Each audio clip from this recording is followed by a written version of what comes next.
Dan sebenarnya bukan satu hal yang baru ketika ada sejumlah masyarakat yang mempertanyakan terkait dengan keadilan yang harusnya mereka dapatkan di ruang yang kabarnya dikatakan sebagai tempat pencari keadilan. Tetapi ternyata banyak sekali masyarakat yang masih merasa tidak bisa serta-merta mendapatkan keadilan. Sehingga tidak jarang juga aparat-aparat penegak hukum dituding tidak bisa memberikan keadilan yang seadil-adilnya. Dan yang baru saja terjadi pemirsa ini ada di PN Sidoarjo, di mana ketika memutus sebuah perkara, hakim dituding tidak memberikan keadilan dan dituding menerima suap atau berpihak kepada salah satu. Dan kemudian pasca dari tudingan tersebut ternyata dari pihak pengadilan negeri ini melakukan pelaporan atas dugaan contempt of court atau penghinaan terhadap sebuah lembaga. Kita coba lihat terlebih dahulu beritanya berikut ini. Baik pemirsa, itu kronologi singkat yang berhasil dihimpun oleh tim redaksi SBO TV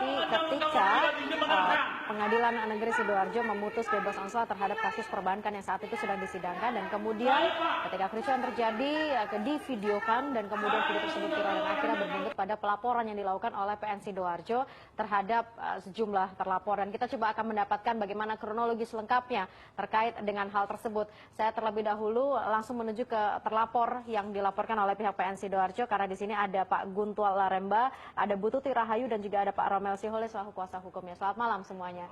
Baik, sebelum dijelaskan kronologisnya, kami informasikan juga pemirsa, kami mengundang juga dari pihak PN Sidoarjo dan juga dari pihak Peradi Sidoarjo yang juga setuju terkait dengan langkah tindakan dari PN Sidoarjo, namun berhalangan hadir pada malam hari ini. Saya langsung saja Pak Guntual, seperti apa sebenarnya kronologis yang terjadi ketika itu? Baik, terima kasih. Sebetulnya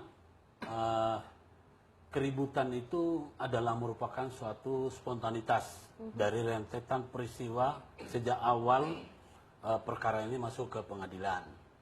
Jadi kami sejak awal sudah merasakan adanya ketidakfairan yang dipertontonkan oleh pengadilan Sidoarjo dengan diizinkannya si terdakwa itu untuk umroh, padahal terdakwa ini sudah jelas harusnya ditahan. Baik. Ya, ini sudah tidak ditahan, termasuk tidak ada penahanan kota, kok tiba-tiba mau kasih umroh. Kemudian yang kedua, yang membuat kami sangat kecewa, bahwa si tersangka ini, terdakwa ini, setiap hari membawa handphone dan selalu memfoto kami. Kami merasa bahwa ini ada keistimewaan, bahwa pengadilan ini kami sudah curiga bahwa ini ada permainan, karena yang kita tahu, jangankan bilang terdakwa, orang tersangka saja dilarang bawa HP. Kemudian, ya itu kami masih sabar, ya. Setelah proses hukum yang sebagaimana mestinya, laporan kami adalah undang-undang perbankan dan saksi ahli dari OJK. Begitu juga dari BI mengatakan bahwa ini adalah merupakan suatu pelanggaran undang-undang perbankan. Ternyata ketika divonis malah putusannya adalah bebas. Loh, saya sebagai korban yang sudah merasakan proses perkara ini berjalan sampai hampir 4 tahun, di kepolisian hampir 3 tahun, kemudian sempat juga dipermainkan oleh kejaksaan, tentu sangat kesal, kecewa. Jadi begitu mendengarkan ada putusan yang tidak berkeadilan, kebetulan saya juga adalah penggiat keadilan, ya saya protes. Protes saya secara spontan, tidak ada rencana untuk apa. Dan dalam hal protes itu saya sudah berusaha untuk menghindari, pertama kami tidak menyebut nama hakim siapa. Apa yang Bapak katakan ketika itu, kalau mungkin Bapak masih ingat jelas? Jadi yang saya katakan bahwa ini tidak adil. Karena yang saya tahu, undang-undang perbankan itu adalah lex specialis, derojat lex generali. Jadi undang-undang khusus mengesampingkan undang-undang umum. Ketika diputus dengan perkara perdata disenggol, saya keberatan. Ya, karena saya tidak punya wewenang untuk duduk sebagai penuntut, maka saya dari ruang apa ini saya harus melawan. Nah, itu. Jadi saya katakan bahwa ini tidak adil. Itu pernyataan saya. Oke, di situ dirasa tidak adil. Ada berapa terdakwa Pak ketika itu dalam kasus ini? Dan dua, kalau nggak salah 2 ya? Ya. Atau? Terdakwanya cuma dua. Dua. Mestinya bukan cuma dua, tapi kami tidak pernah mempersoalkan mau berapa banyak. Dan dua-duanya tidak ditahan dalam Dua-duanya proses itu. tidak ditahan, bahkan satunya mau dikasih umroh dan dua-duanya selalu bawa HP. Ketika kami duduk sebagai saksi, kami difoto dan divideokan. Kami sudah merasa bahwa ini pengadilan ini kok aneh gitu loh. Kepada yang lain ditahan, kemudian kemerdekaannya dirampas, kok ini sepertinya bukan persidangan yang berkeadilan. Nah, saya tunggu putusannya. Jadi ketika putusan itu benar-benar tidak berkeadilan, saya rasakan bahwa ini ada yang nggak beres. Saya pikir itu yang paling... memvideo siapa Pak? Karena kan setelah Bapak berteriak, kemudian juga ada video dan kemudian video itu beredar luas dan itu juga yang dipersoalkan oleh pihak PN Sidoarjo, dirasa itu melukai ataupun menistakan dari lembaga. Jadi persoalan yang memvideokan itu memang kami ini kan sebagai lembaga restoratif justice, meskipun saya sebagai sebagai korban, tapi kami ini adalah penggiat keadilan. Segala aktivitas kami selalu kami dokumentasikan. Jadi kalau mau ditanya siapa, saya bertanggung jawab terhadap itu. Karena kenapa? Kami mau videokan semua aktivitas kami. Karena kami ini istilahnya kolektif kolegial. Jadi saya sebagai ketua lembaga proteksi pelindungan hukum dan juga sebagai pengadilan alternatif Indonesia, kami memang mendokumentasikan. Jadi semua aktivitas kami selalu didokumentasikan. Dalam peristiwa ini saya membawa 3. Pertama sebagai korban dari peristiwa ini, kemudian sebagai masyarakat yang sedang menginginkan adanya perbaikan terhadap hukum kita yang saya rasa tidak adil. Lalu ketiga, saya selaku dari lembaga proteksi pelindungan hukum yang mendeklar sebagai pengadilan alternatif Indonesia. Dalam artian begini Pak, ketika Bapak kemudian mempertanyakan sebuah keadilan, sementara kan pastinya masih ada proses-proses atau jalur hukum berikutnya kalau memang dirasa ada yang tidak beres dengan putusan dari hakim tersebut. Lantas apa? Apakah itu juga ditempuh oleh Bapak atau mungkin Bapak lebih memilih mengedepankan emosional sesaat ketika itu? Sebetulnya bukan mengedepankan emosional sesaat. Kami ini adalah pekerja restoratif justice. Kami ini penuh dengan namanya apa? Kompromistik. Jadi kami ini toleransi tinggi. Tapi ketika puncaknya dari suatu pelayanan publik maupun istilahnya penegakan hukum ada yang nggak beres, ya pasti kami lawan. Nah, terhadap perkara ini sebetulnya kami sejak awal sudah mengikuti sesuai dengan prosedur yang disediakan undang-undang. Ini sebetulnya ini adalah bukan satu-satunya perkara ini. Terhadap perkara yang bersangkutan dengan orang yang bersangkutan itu ada 3 perkara, bahkan 4. Semuanya karena kami tidak menggunakan uang. Kami ini kan main bersih. Sebagai lembaga yang harus hadir menunjukkan kebenaran hukum itu. Dalam artian maksudnya Bapak ketika Bapak tidak menggunakan uang berarti semua perkara kami kalah. Di pihak lain berarti menggunakan uang. Kami pastikan kenapa kok bisa sampai kami dapat menduga karena kenapa? Kami kan tidak pernah ada melihat seorang terdakwa boleh pakai HP. Kami tahunya seorang terdakwa adalah orang yang dirampas kemerdekaannya, tidak boleh kemana-mana. Tapi malah justru diberikan seperti pengecualian dia boleh pergi umroh. Apakah itu sudah sempat dipertanyakan Pak? Saya protes bahkan waktu Jawabannya? itu. Ketika saya protes malah saya mau dilempar palu sama hakim. Oh saya lawan karena saya merasa pertama saya tahu bahwa apa yang saya lakukan ini tidak wajib, tidak lazim, ya. Tapi sekali lagi saya tahu di negara ini masih banyak yang berani tapi tidak punya kemampuan karena tidak punya bukti. Banyak yang punya bukti tapi tidak punya keberanian. Nah kebetulan selaku penggiat keadilan, ya, saya yang juga jadi korban punya kesempatan dan punya bukti. Saya punya bukti banyak. Ya itulah saya coba tampilkan bahwa Indonesia harus berubah. Tidak bisa dengan cara yang kayak seperti selama ini. Bahwa masyarakat melalui negara menggaji aparat hukum untuk menegakkan hukum dengan biaya masyarakat, biaya rakyat, tapi rakyat juga harus menyuap. Nah kami tidak bisa. Karena itu, karena kami tidak mampu melawan namanya dunia peradilan, terpaksa kami ciptakan alternatif. Makanya ada pengadilan alternatif Indonesia yang kami ingin kedepankan. Pak Gunto, berarti saya konfirm lagi yang sempat Bapak katakan ketika itu adalah kalau tidak menyogok hakim, maka pasti akan kalah. Itukah yang sempat dilontarkan oleh Pak Guntual atau? Saya tidak pernah berkata demikian, tapi saya pastikan bahwa kami tidak melakukan, tidak menyuap. Karena kami kan dalam perkara perdata, ya kan? Kebetulan Pak Limbong ini adalah pengacara kami. Kami sudah menyuguhkan dengan fakta-fakta dan bukti. Tapi karena ya mungkin kami merasa bahwa karena kami tidak pakai uang, maka fakta-fakta dan bukti yang kami sajikan itu tidak pernah diterima. Kami ikuti terus.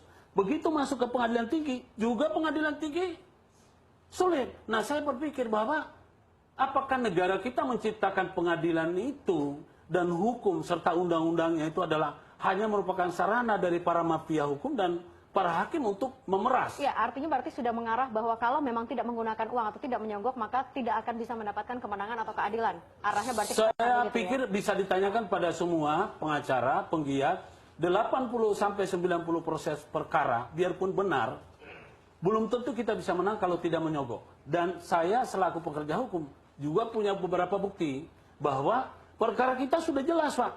Baik. Benar. Tapi karena tidak menyogok, kalau tidak menyogok, ya nggak bisa. Atau kebetulan ini mau memberikan apa? Saya bilang saya tidak ikut-ikut. Baik, Pak Guntual, saya hold dulu sebentar, saya ke Bu Tuti. Bu Tuti sudah tahu berarti terkait dengan laporan yang dilakukan oleh pihak PN bahwa Bu Tuti ataupun juga Pak Guntual di sini dilaporkan karena diduga melakukan contempt of court. Ya, makasih. Ini adalah hal yang memang harus kita ungkap sebenarnya. Soal yang tadi pertanyaan itu kami belum tahu.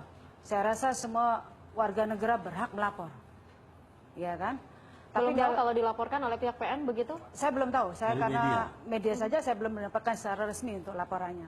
Tapi untuk menyambung hal ini, biar masyarakat mungkin terbuka terhadap dunia hukum kita, saya sambung bahwa saya adalah korban untuk mencari keadilan. Tentunya jangan melihat dari satu sisi. Dilihat secara utuh, tidak mungkin saya ribut-ribut. Saya juga adalah seorang penggiat hukum dan penggiat keadilan. Tentu tahu saya aturannya. Terkait dalam hal ini, supaya fakta ini terkuak. Karena ini adalah satu oknum yang berlindung di dalam institusi. Ini tentunya saya sebagai penggiat hukum akan menyuarakan, apalagi saya korban yang untuk mencari keadilan. Di mana lagi saya harus mencari keadilan? Bahwa kasus ini sudah tahun 2014 saya melaporkan. Hampir kurang lebih 3 tahun kami selalu menanyakan terhadap hal ini. Pada ini semua saya bukan berdasarkan asumsi atau katanya, tapi berdasarkan bukti dan fakta. Pada tahun 2014 saya melaporkan. Di sini sudah jelas ada namanya penggunaan dana pribadi. Direktur memakai warkat bank yang disalurkan kepada debitur, dan itu sudah jelas dituangkan. Dan di sini juga sudah jelas pada tahun 2016, di sini lengkap semua bahwa tahun 2016 tanggal 7 Desember 2016 bahwa baru dinyatakan sebagai tersangka. Hampir kurang lebih 3 tahun saya harus berjuang untuk mencari keadilan. Kemana lagi? Pada akhirnya saya pikir dengan tersangka, dengan harusnya sebagai tersangka ditahan, tetapi tidak dilakukan penahanan. Saya dengan sabar mengikuti proses hukum yang ada di negara kita dengan patuh. Setelah itu sampai di kejaksaan dilimpah, selalu P19 2 kali. Setelah itu saya juga heran, setelah dilakukan P21 dan bahkan tahap 2, sudah harusnya dilimpah. Apa yang terjadi? Ada surat sakti dari Kejagung mengambil alih kasus ini. Padahal ini kasus kelasnya hanya kelas Jawa Timur. Tetapi kenapa Kejagung ikut turun tangan? Dan dinyatakan padahal sudah tahap 2. Supaya ini terbongkar semuanya. Bukan saya mengarang atau mengada-ngada, tapi ini fakta yang ada berdasarkan bukti yang ada. Apa yang terjadi? Kasus ini dipertangguhkan. Saya bingung. Lantas apa yang terjadi? Saya menyuarakan, saya teriak. Sehingga saya juga memviralkan dan semua rakyat tahu dalam 3 hari, 350 ribu viral saya. Apa yang terjadi? Yang diviralkan ini yang terkait dengan video pasca dari putusan hakim tersebut. Sebelum ini bukan supaya yang rentetan. Okay. Sehingga harusnya jaksa sebagai wakil saya, sebagai korban. Kenapa harus begini? Ada satu konspirasi. Terus bagaimana korban ini diwakili jaksa? Apa yang terjadi? Kami ditelepon gara-gara villa dalam 2 hari ditelepon dari pihak Kejagung bahwa kasus ini dilimpahkan ke pengadilan. Apa-apaan ini? Negara macam apa ini? Apakah berdasarkan undang-undang ada berdasarkan petunjuk pimpinan? Kalau ini dibuka semua, jangan karena salah satu oknum aparat penegak hukum yang berlindung di institusi ini menjadi negara kita, negara yang bukan kayak seperti negara macam dagelan. Tidak sampai di situ. Kami setelah proses yang terjadi di pengadilan, kami sudah mengikuti dengan patuh karena kami juga tahu aturan-aturan hukum. Dan kami tetap mengawal karena kami tahu bahwa jaksa ini sudah bermain. Saya kawal, saya ikutin proses yang ada dengan baik, hampir kurang lebih 8 bulan. Saya mulai ada kecurigaan dakwaan ditunda-tunda, ada apa ini?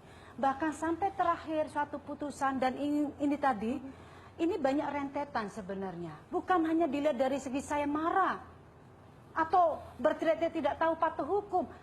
Harus diingat bahwa kami sudah melakukan upaya-upaya baik melalui surat-surat, baik ke Komisi Yudisial, ke Ketua Pengadilan Negeri Sidoarjo, bahkan Ketua Majelis Hakim, bahkan ke KAI, ke Bawas, semua instansi pihak terkait saya. Tapi apa yang terjadi? Tidak pernah surat saya ditanggepin.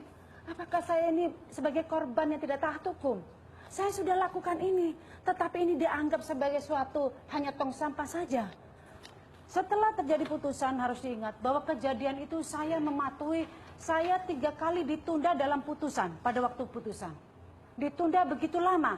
Setelah pada tanggal 28, saya menunggu hampir kurang lebih 5 jam. Apa yang terjadi? Setelah itu diputus yang tidak berkesesuaian dengan fakta persidangan. Bahwa jelas, padahal di dalam fakta persidangan, kedua terdakwa mengakui perbuatannya kalau menggunakan dana pribadi.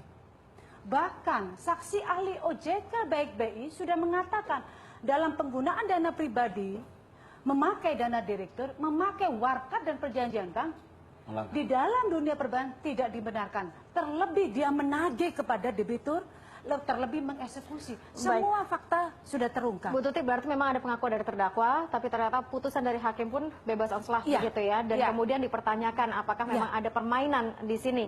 Dan pasca dari pertanyaan atau kericuhan yang terjadi di PN Sidoarjo, buntutnya adalah Bu Tuti, Pak Guntual ini dilaporkan oleh pihak PN Sidoarjo. Ada tanggapan singkat sebelum nanti kita akan jeda dan juga ke Pak Solehudin untuk menanggapi. Saya tambahkan ya.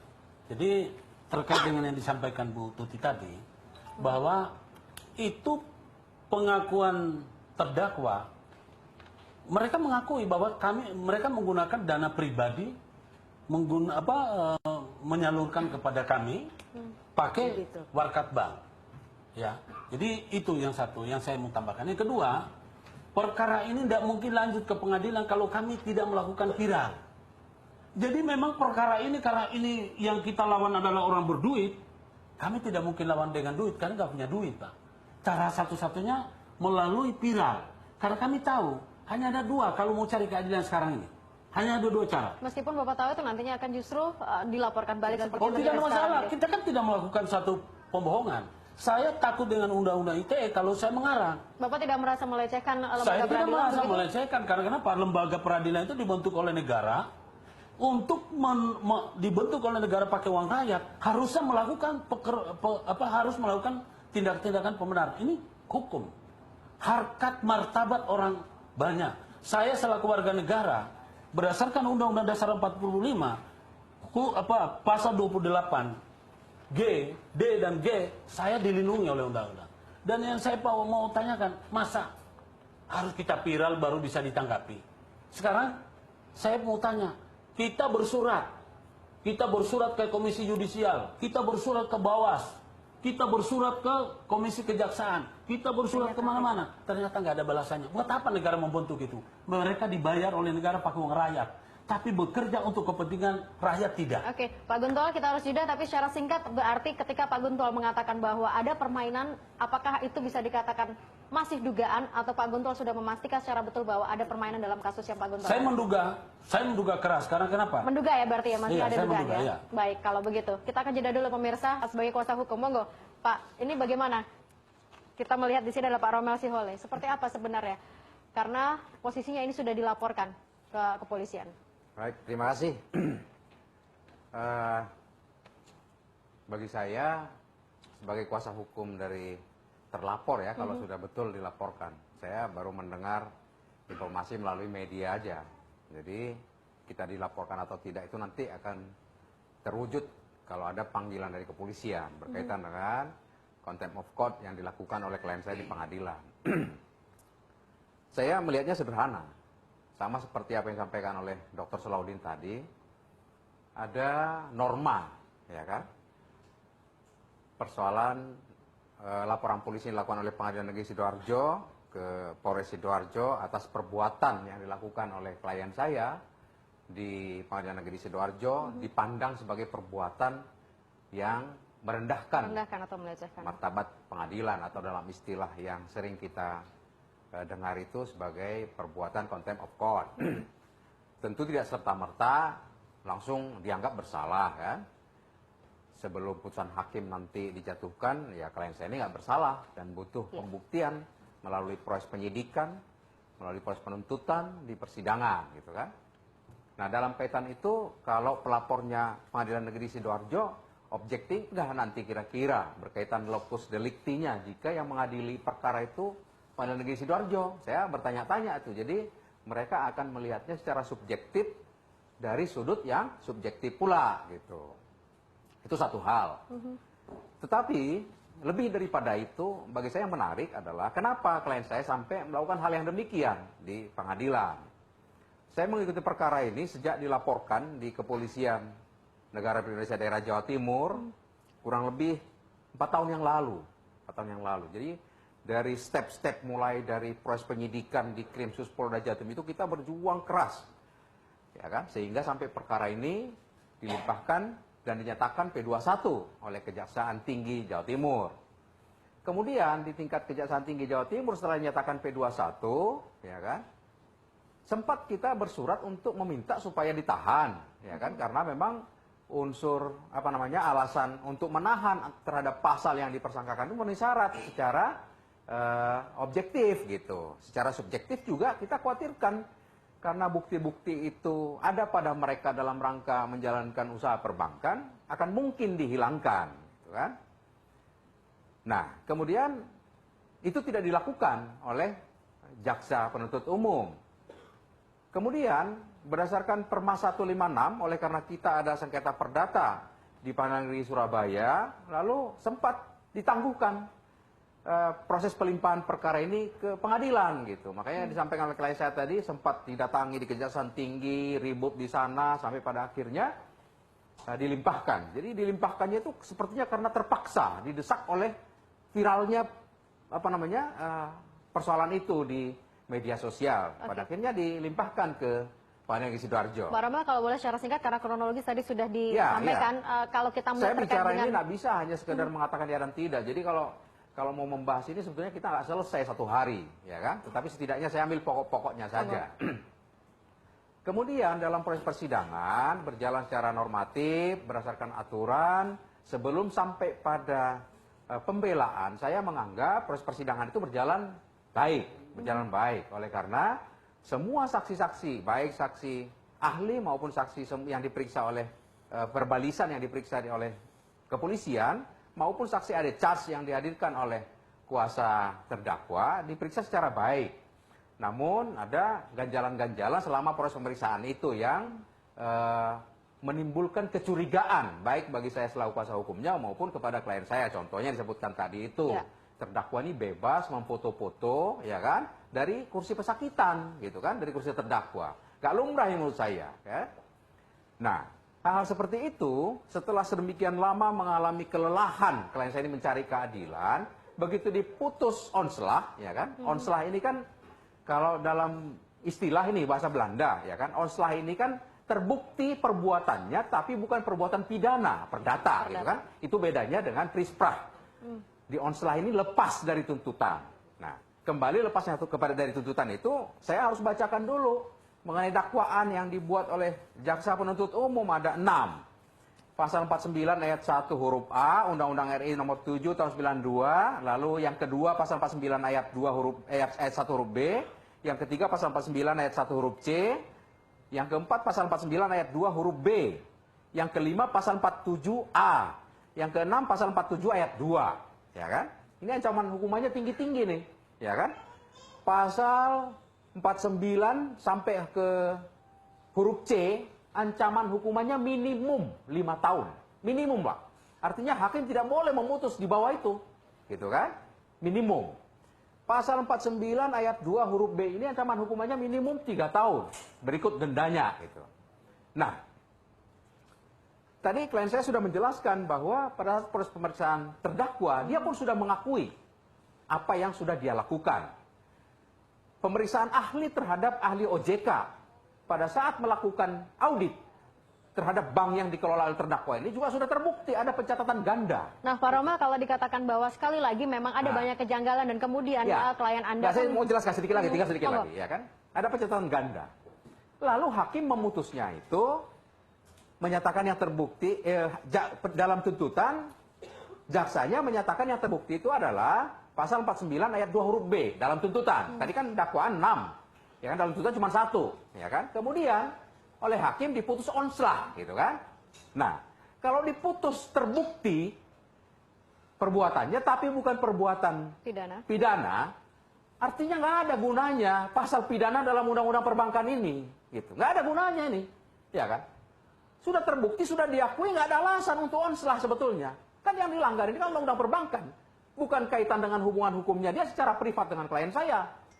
Itu yang aneh, sehingga klien saya ini kaget dan menduga cukup keras.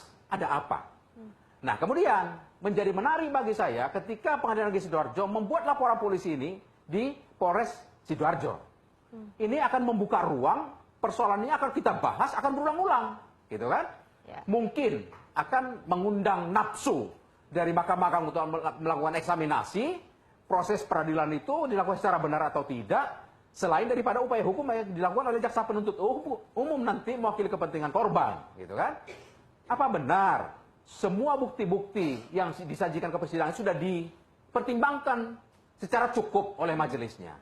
Jangan-jangan jadi bumerang nanti bagi dia, ya kan? Persoalan pengadilan melaporkan klien saya itu haknya pengadilan sepanjang memenuhi unsur delik dan memenuhi kecukupan alat bukti. Tetapi hak kita juga untuk melakukan tindakan yang kita anggap benar, termasuk salah satu contoh nanti membuat laporan ke Komisi Yudisial, atau jika ada indikasi yang kuat mungkin akan kita buat laporan ke KPK barangkali, ya kan? Supaya lebih terbuka. Jadi jangan teriak maling teriak maling. Baik, Pak Romel, berarti memang ada upaya selain ini ternyata saat ini sedang dilaporkan, upaya ada upaya hukum luar biasa akan jaksa lakukan karena putusnya onslah akan kasasi. Tapi kita juga berhak juga kan melakukan upaya hukum lain selain daripada itu yang dibenarkan oleh hukum. Saya pikir begitu. Oke, Pak Romel, terima kasih.